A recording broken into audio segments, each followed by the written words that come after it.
what we tried to do early on in the algae space was we tried to build build a. I didn't know algae. I was a tech CEO.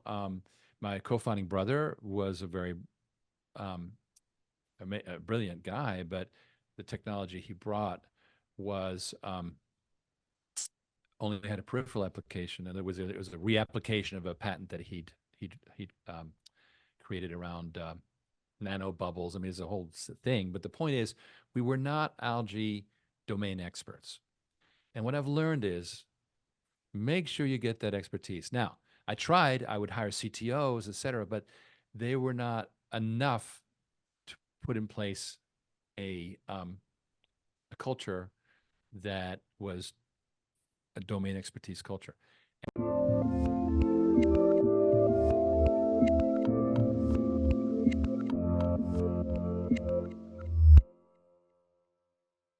Everyone, this is Devin Miller here with another episode of The Inventive Founder. I'm your host, Devin Miller, the serial entrepreneur that's grown several startups into 7 and 8 figure businesses, as well as the founder and CEO of Miller IP Law, where he helps startups and small businesses with their patents and trademarks. You ever need help with yours? Just go to strategymeeting.com, grab some time with us to chat, and we're always here to help. Now, today we've got another great guest on the podcast, Riggs Eckelberry. And Riggs is started his founding journey was a tech guy and took a software company onto the Nasdaq or as a CTO, but felt the company had some deep cultural flaws, so decided to leave the company and wanted to be the CEO of his next company, which led to doing some using algae as a fuel company, and that started that business from scratch before pivoting to focusing a bit on more of removing stuff out of water and cleaning it up a bit more, which is kind of the focus of the current business and a lot of what he's doing today. So, with that much as an introduction, welcome on the podcast, Riggs. It's such a pleasure, Devin, always to chat with you. So, hi. Hey, always fun to have you on. So I just gave kind of the quick overview to a longer founding journey, and looking forward to diving into it a bit. And just as a quick reminder to the audience, we've had Riggs on to a couple of our sister podcasts, both the Inventive Journey as well as the Inventive Founder. So if you haven't caught his episodes there, definitely invite everybody to go catch up on a little bit more of the journey and the expertise that Riggs offers. But for today's podcast, walk us through a little bit, kind of, rewind a little bit. You got the current business going, but rewind us a little bit and fill us in as to what you were doing kind of before starting your current venture. Well, we are the 16-year overnight success. And, really what we started with, as you said, was a fantastic idea, which was to create biofuels from algae. That was a great idea as long as the price of crude oil was $120 a barrel in 2007. So it would have to be even higher now. So essentially, when prices crashed due to fracking, we realized that we were not going to get there anytime soon and that we needed to pivot. And so we started doing technology in the water industry. The problem with that is that the water industry is very um, anti new technology. They like, old school stuff, and it takes a long time to get new technology, 12 to 15 years to get adopted. And we just didn't have 12 to 15 years at that point in our mind. And so we then decided to focus on revolutionizing the business of industrial water treatment. Now, Now, why? just to dive in just a little bit, just because, so we're that's kind of the evolution of the current business. Definitely want to get into that, but rewind just one step before that. So before you kind of started the business, which was algae into fuel, before transitioning into water, I think you were working as the CTO for a software business before and deciding you wanted to become a CEO of your next venture. But maybe if you can rewind it just a little bit and walk us through that first. Well, up until 1995, I'd operated outside the corporate world. I had been in the nonprofit space. I had been a ship captain in the South Pacific on merchant ships. I'd even been, like everyone in LA, I did a year in film. I did all these things. But then finally, in 1995, I landed in a software company called Quarterdeck and became a product manager and started living the corporate life. And from that point forward, for 10 years, I went up the ladder. And by 2005, as you say, I was president and COO of a company called Cyber Defender, which got onto the NASDAQ, as you say.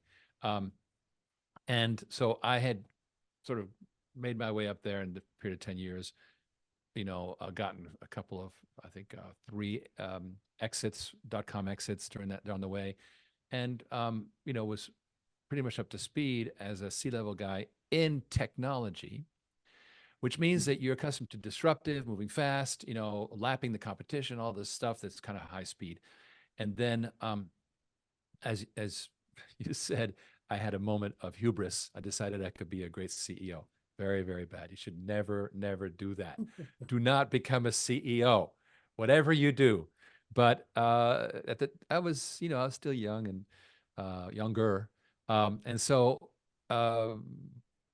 basically there was a fund that believed in me, and they said, "Fine, you can be the CEO. Let's get going." And the particular structure of the company that we launched was to go public right away, immediately. Hmm. Get in $500,000 from the funders, and engineer a public offering. And this fund had, investors that would come in on it and kind of make the rest of it happen. So that was great. Of course, it precluded any talking to VCs or anything like that because I'd already screwed the pooch. I'd already become a public company. So that made us kind of an unusual beast. And the other issue was that if you are on the over-the-counter market, it's pretty good for funding, but it's really trickle funding. It's not big capital. And for that, you really need to be on the NASDAQ. And it got even worse during the years that we worked first with this company, Origin Oil. That was the algae business, and later Origin Clear. The OTC itself became toxic because of many bad operators, bad actors, as the SEC calls them, making a mess of things and treating companies like ATMs. And we had to, have a new plan, which I'm about to report on. So no, and that it gives it sets kind of the stage and the background.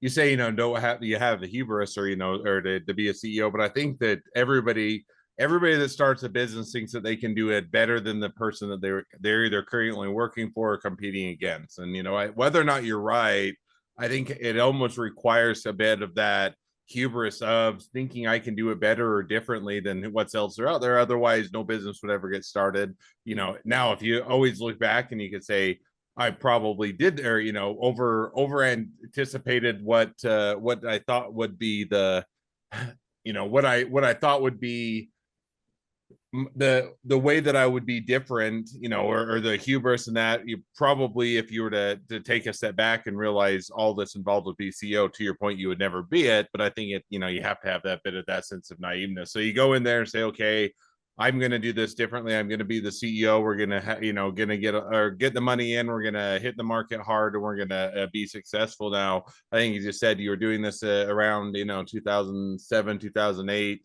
Where the market started to crash and you started to have some of the other competing fuel sources. So did you naturally were you forced to pivot, or kind of walk us through as you're getting started and you're seeing that maybe the initial plan isn't going to work out, how you decided to navigate that? Okay, well, one good thing about being a small public company is that you're not stuck with one funding source. For example, during the Great Recession, we found that there's one sector that was doing okay, and that was entertainment celebrities. They were doing okay. And so we actually, for a period there, all of our funding was coming through. And, literally, we had this thing that we did with them, which was, if you invest with us, we'll turn around and donate 10% to your favorite charity. And that worked super well. Then, of course, things got back on by 2010, that was pretty much behind us. We were able to, get the regular investors back online. So, like I say, being a small public company does allow for a tremendous amount of flexibility in terms of funding. You can go for international investors. You can work with finders, and you're not. The other thing that I like about it is I have helped companies that were venture capital funded, and they have that monthly meeting with the VC partner, and the VC partner is God. And the VC partner says, no, no, we're going to do this. And it doesn't matter if it makes sense or not. That's what you're doing next. And I can't stand that. This one person can arbitrarily just decree this, and now my whole business has to go, left instead of right. So I much prefer being responsive to the public, to investors, and ultimately to the public, the end users of our product and the wide public. That's I have no problem with that because the public is not the public is your ultimate audience. So nothing that they want is against the grain. It's what they want. It's what you do, right? So being directly connected to your end markets and doing what's right for them is, in my opinion, the only way to go. And it's a big benefit of having a publicly traded company. So now you see, you have that. You say, okay, that's the situation you're in, so to speak. Now, how did you decide where you're going to go from there, or kind of how you started, and you started to touch on it, but where was the direction? Okay, we're going to start to go in a different direction. Market's changing. We're a small publicly traded company. You find yourself in that situation. Walk us through kind of the steps from having that realization to kind of where you guys are at today, and how that evolution occurred. Right. So here's very basically when we were in algae and it was uneconomical, didn't work. And so we pivoted into the water industry, found out that it's change phobic.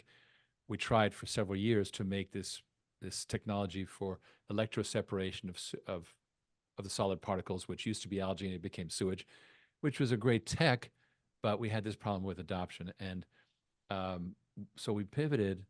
Starting around 2015, we decided to solve business problems in water as opposed to technology issues, because there's lots of technologies in water, but the problem is the basic business.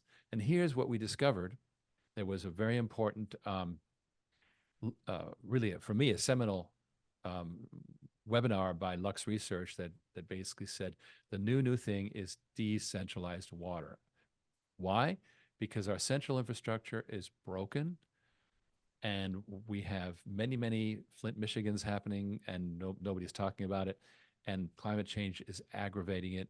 So there's only one solution, and that is to take all of these polluters who are just sending their toxic waste to the city, take them off the grid so it unloads the burden, enables the city, the municipal utility, to service regular people, which is their mandate, right? And and so the idea is self-treatment, self-responsibility by industry and agriculture, which represent 90% of all water demand anyway. So it's a massive solution to the problem, and it's the only one because by 2029, it's been estimated that the unfunded liability, the unfunded budget for infrastructure will reach nearly $500 million a year. First of all, because of lack of investment, but also because of this climate change issue.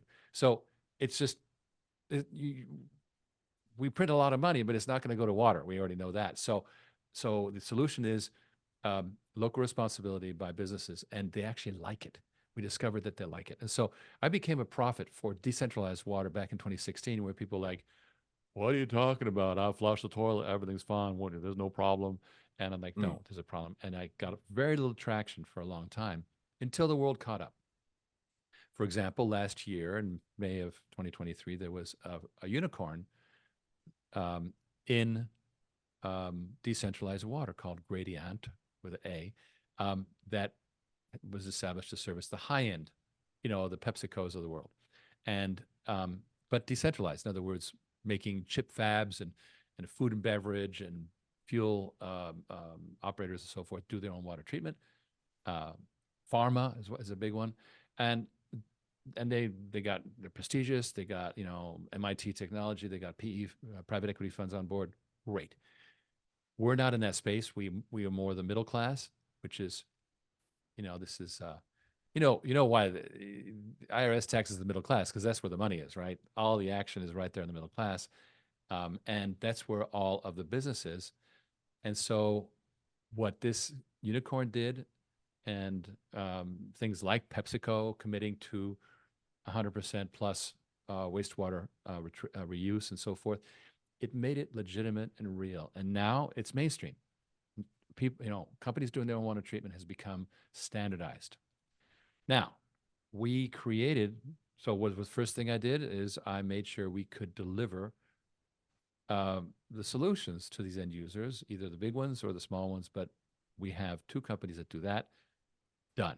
It was painful. We managed it. It's done. And Now, now we're just getting, now you're or that's kind of consolidating what I'm sure is a much longer process of, hey, it was painful, now it's done. But walk us through, because I mean, you're talking about, hey, fast forward 10 years to an overnight success type of a thing, but dive in a little bit more when you're figuring out, typically when you look back, say, oh, these decisions, either good or bad, or ones that I should have made, or I shouldn't have made, or I should have avoided. But at the time when you're making them, it's not or almost never so straightforward as to, here's how we pivot or adjust a company. And also you have to go through the painful exercise of figuring out, are those the right decisions and how far to continue to pivot. So maybe unpack that a bit for us. When you're actually making those decisions and going through it, how did that play out? right. Well, because of decentralized water, your mom and pop water service company, the ones that do, $4, $5, $6 million a year, start to become important because they are the ones servicing Intel in Silicon Valley, right? Not the whatever municipality there. Let's say the public utility is in Sunnyvale, and so um, a company like Intel would no longer send their sewage to the municipality in Sunnyvale, but would treat it themselves, and that means that the local water company there is likely to get the business. And this is actually a sea change for the big operators like Veolia, who are still Veolia and American Water Works and Evoqua. They're still really focused primarily on the municipal market because, again, they have long-term relationships, they have lobbyists, they have these people in their pockets, and that's a very rich business. So, so these mom and pop water companies have started to assume greater importance, and we acquired one in 2015 called Progressive Water Treatment, and they're in McKinney, Texas, and they specialize in custom large water treatment systems for power plants, for example. And that's what they do. And they small company, $1 million a quarter, but it got us going, and they continue to do their thing. We gave them some management support, but really we didn't change their business. Next, in 2018, because custom is nice, but custom doesn't scale. It's nice for the big deals, but it's not good for smaller. For smaller, you need to have assembly line production. So in 2018, we created a company from scratch called Modular Water Systems around a guru, Dan Early, who became available. And we funded that business developing itself. And in 2021, it became profitable and it started growing as well. So by 2022, we had a huge spike in business by both units. They'd been running together about $4 million a year, then it spiked to 10, which is a very big growth factor for water equipment. It's hardware. It doesn't grow that fast. But that was a huge jump, and that established that Progressive Water was doing better and better, and that Modular Water was starting to scale up with what they do is they do these mass assembly pods, container-based systems that you just bring them up in a semi, put them on a pad, plug in the water and electricity, and you're rolling, you're treating the water, and that is no muss, no fuss, and they completely solve all the problems for the end user, permitting, you name it, and it literally just drag and drop, and that has proven to be very, very popular. So now we have Modular Water, we have Progressive Water. They are doing decentralized water for people who are willing to pay. Now, if you look at the inverted triangle of markets, at the very bottom is the people who are really, really, really need your product, right? And they'll pay, but they'll pay because they have to. They're being shut down, they're being fined, the municipality won't take their waste, whatever it is, they are up against a wall. But if you want to expand, you got to go to the next level up in that inverted triangle, which is the people who might get it if it makes sense. And for them, it matters a lot whether they have to come up with $1 million or not. And so we put together a system whereby they don't have to come up with $1 million. They just start paying on the meter like they're accustomed to. But we become the utility. It's water as a service. And this is a new division we created called Water on Demand, which deploys a machine at the brewery or the housing development or the car dealership, whatever it is, and that machine remains our property. And the customer pays by the gallon, and that's no muss, no fuss. Now, where do you get the money to pay for the machines? And that's where we devised a system that looks a lot like the oil well industry, master limited partnerships, where people can invest in a bundle of properties. And sure enough, we're doing the same thing here, which means that in the water as a service space, which we're not the only ones, we are the only ones who accept funding from regular investors, Main Street investors. And because that's our superpower, we really know how to work with the everyday investor. And so Water on Demand, started getting funding, and we're now, organizing our first commercial showcase this year. Like all water projects, it'll take longer than this year, but we plan to start it this year. And so that is rolling. And so now we had 3 businesses that were complementary: large custom, assembly line standardized, and a fintech to eliminate the capital issue and make it frictionless. And then in November 2022, my one of my favorite lawyers came to me and said, "I got an idea." And in this case, he was right. Not all lawyers have good ideas, but this guy, Mark, had a wonderful idea, which was, why don't you get acquired by a blank check company on the NASDAQ? Which, long story short, we did. And what we decided to do was to take those 3 properties, spin them out of Origin Clear, create a company called Water on Demand Inc., achieve an agreed valuation of $32 million for that package, and get it into a merger with a blank check company that's already on the NASDAQ. And we are currently in the merger process. We have what's called an S4 filed with the SEC, and we're going back and forth with the comments, the usual stuff, and it's progressing. It's been unbelievably expensive because we had to assume the expenses of the blank check company. And for your listeners, that's called a special purpose acquisition company, a SPAC. And all it is a shell with a bunch of money in it that's on the NASDAQ, and its sole purpose in life is to acquire a company. And so we're working with a company called Fortune Rising, ticker symbol FRLA on the NASDAQ, to merge with them. And we already have the ticker symbol for the proposed post-merger company, which is WODI, Water on Demand Inc. It's already been approved by the NASDAQ. And so that will be that company. And now we'll have 2 public companies. We'll have a NASDAQ company that Origin Clear owns currently more than half, but obviously it'll get diluted a bit, but we'll still be the biggest shareholder. And then Origin Clear has no profit centers, but it has a superpower, which is raising money. And so we're going to be a launch pad or accelerator for future companies, just as soon as we've done a good job of really, getting that WODI, Water on Demand Inc., prospering on the NASDAQ, properly staffed, acquisitions happening, et cetera, which is, we got at least a year's worth of work without taking on new clients, but that's the business model. So now, that kind of brings us a bit to where things are at today, and a little bit. So if you're to now say that plays out over the next 6 to 12 months, kind of how do you see that playing out, or where will things head from there, and how will that impact the business? Well, WODI is all it has right now is those operating divisions, but this has no management structure. That is all being done by Origin Clear under a management services contract. But it's not good long term because I can't be a CEO of two companies. Even Elon Musk realized that.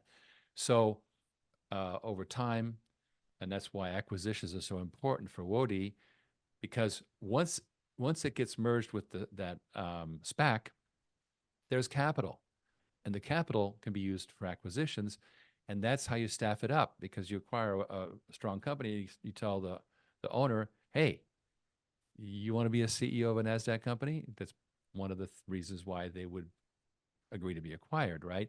And then I go up to chairman, and then we get a we get a CFO, we get a bunch of positions that are currently, as I say, currently being held by um, Origin Clear on a virtual basis. We get them filled with physical personnel, and we flesh out, finance, marketing, all of that, and make it really stand on its own. And that's going to take, in my opinion, the active phase is going to take at least a year. It's that's really, even longer. I would say it's going to take, through the first or second quarter of 2026. Now, throughout that period, of course, we'll be operating the NASDAQ company, and Origin Clear's revenue will come from um, the management service fees that it gets from Modi, and that's really going to be our business for the foreseeable future. Now, coming out of that, already, I got people banging on my door to get funded. I mean, let me tell you something. If you say I can get you funded, you got about 12,000 people immediately saying, "Can you, take me," right? It's kind of Hmm. like when I took a cargo ship through Honolulu, um, and I was besieged with Americans who were wanted to go to sea, because the American flag vessels, there's just almost no American flag merchant marine, and so there's really very little outlet for people to do merchant marine if they're Americans. But and so I had that possibility. Of course, I couldn't really take a lot, but the point I'm making is that we're in a high demand situation with these companies wanting funding, but we're like holding up, like, yeah, we'll get to you. We've got to finish. Getting a company onto the NASDAQ is only the beginning. It may be a big win to ring the bell, but how many companies have got on the NASDAQ and seen their stock drop, drop, drop, and then they do a reverse split, and it gets all messy, and they almost get delisted? And we're not, no, that is unacceptable. It's not going to happen.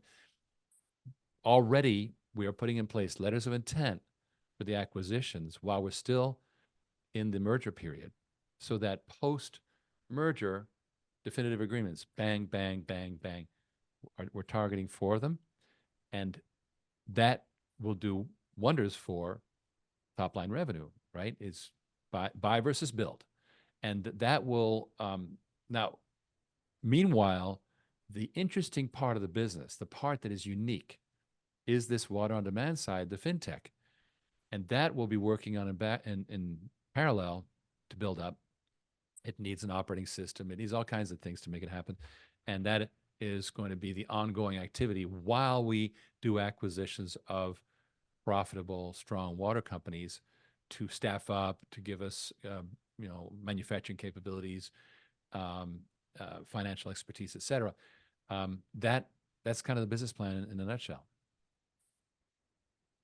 Well, sounds like it's going to be some exciting times yet ahead, some great opportunities, and or kind of continued and ongoing evolution of the business. So it should be fun to see how it all plays out, and hopefully works out well to everybody's favor on that front. So well, with that, now as we've kind of walked through a bit in more in depth the founding of the business, how it's evolved, and where it's headed, and kind of all the intricacies, it's always a great time to transition to the question I'd like to ask towards the end of each episode. So we're going to jump to that now.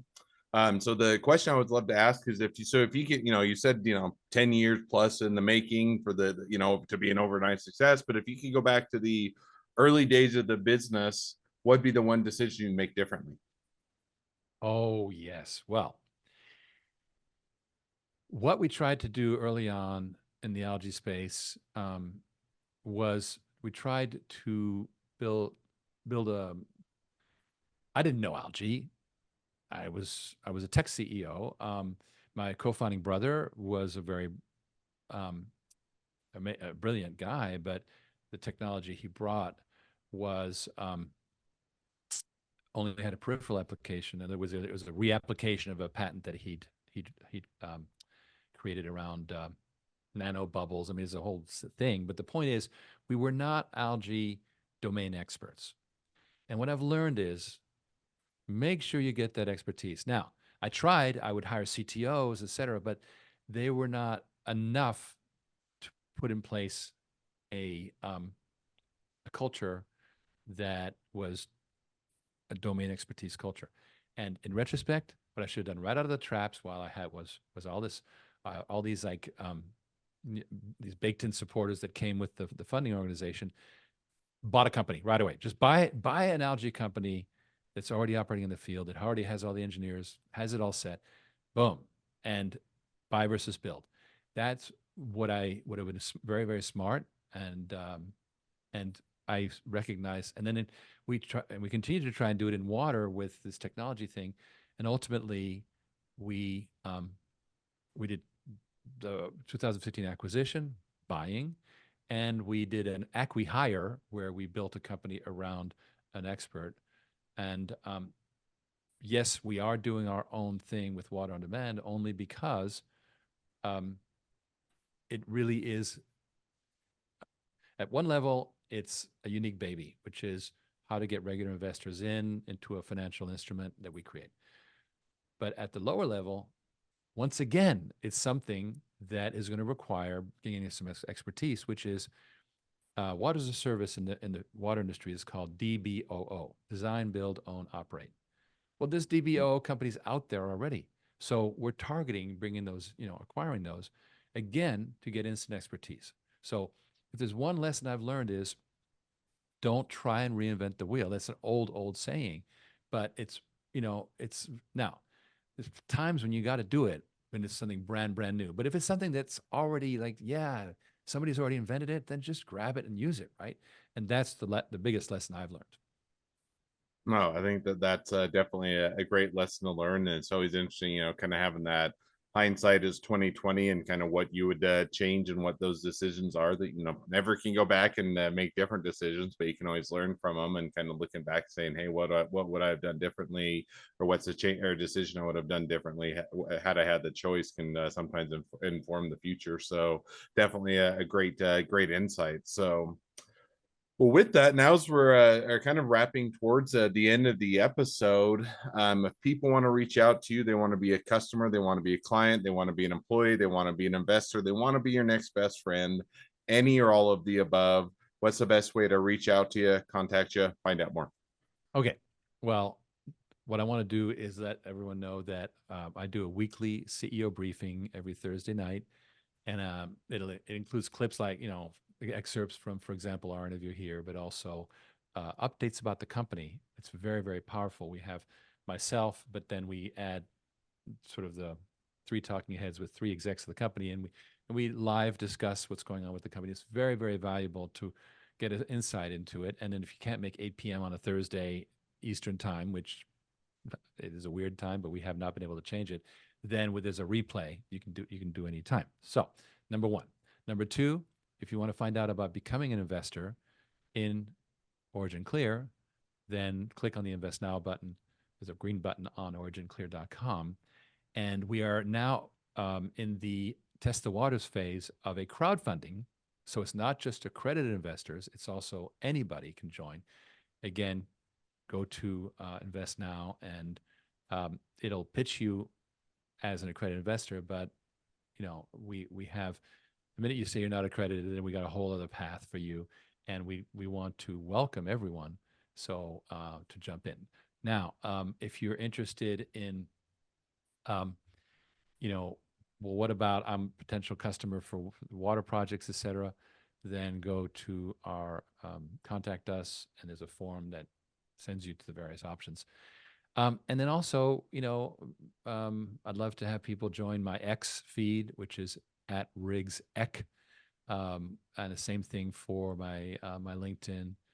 and it's also the Origin Clear Facebook, because we we got a lot going on and we post it. We're very busy, and that's kind of the way to stay in touch. And we're very responsive. If people, for example, in the briefing pipe up and make comments, then right away I address them, and it's a two-way street. And we're listen, there's the regular consuming public is super important. Even more important is the people who support you, your investors. And we take amazing care of our investors, and that's why they continue to invest. And they like what's going on. Here's the thing, Devin. There's not many plays that regular investors can get into early on, right? Like Airbnb, you couldn't get in early on; it was all VC and Ashton Kutcher. So if you were not Ashton Kutcher, you didn't get in. Well, we are. We want this investable asset of water to become available to everyone as a play, as their investing play. Whether they invest $250 or $100,000, they will have an opportunity to participate in what I think is going to be a massive new space that is currently underserved by venture capital and private equity. Well, awesome. Well, definitely great ways to reach out to you. Definitely some good ways to connect, and plenty of insight and opportunities to explore things with you further. So, well, with that, definitely thank you again for coming on the podcast. It's been fun. It's been a pleasure.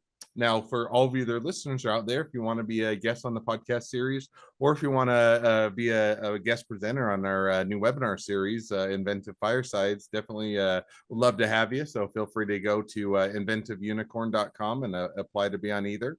With that, along those same lines, to help us to reach even more startups and small businesses, make sure to click share, subscribe, leave us a review. Helps us to reach even more startups and small businesses to help them along their journey to success. And if along those lines you ever need help with your patents or trademarks or anything else with your startup or your small business, just go to strategymeeting.com, grab some time with us to chat, and we're always here to help. Well, thank you again, Riggs, for coming on the podcast, and wish the next leg of your journey even better than the last. Devin, thank you so much. And one of these days we got to take some turns up on the slopes. Sounds like a plan. Have a good one. Okay, my friend. Thank you.